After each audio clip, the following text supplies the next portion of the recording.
15.1 10-এর অঙ্ক। একটি ঘরের 4 দেওয়ালের ক্ষেত্রফল হচ্ছে 42 বর্গমিটার এবং মেঝের ক্ষেত্রফল 12 বর্গমিটার। ঘরটির দৈর্ঘ্য 4 মিটার হলে ঘরটির উচ্চতা কত হবে?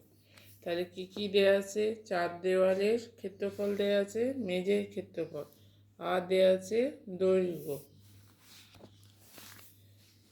তাহলে প্রথমে 4 দেওয়ালের ক্ষেত্রফলের ফর্মুলা হচ্ছে 2 গুণিতক দৈর্ঘ্য প্লাস প্রস্থ ইন্টু উচ্চতা সমান হচ্ছে 42।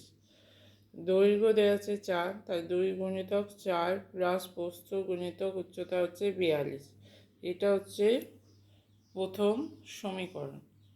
তারপরে আছে মেঝের ক্ষেত্রফল দৈর্ঘ্য গুণিতক প্রস্থ সমান 12। তাহলে দৈর্ঘ্য হচ্ছে 4 গুণিতক প্রস্থ সমান হচ্ছে 12, প্রস্থ সমান 12/4 সমান হচ্ছে 4 দিয়ে 12কে কাটলে হবে 3 মিটার। তাহলে প্রস্থ বেরোচ্ছে 3 মিটার, দৈর্ঘ্য আছে 4। তাহলে এই 1 নম্বরে আমরা প্রস্থর মানটা বসালে আমরা উচ্চতাটা পাবো। তাহলে 1 নম্বরে 2 গুণিতক 4, প্রস্থর জায়গায় 3 বসানো হয়েছে, গুণিতক উচ্চতা সমান হচ্ছে 42।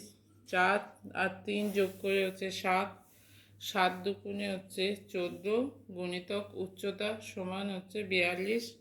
উচ্চতা সমান হবে 42/14 সমান হচ্ছে 3 মিটার। তাহলে ঘরটির উচ্চতা হবে 3 মিটার।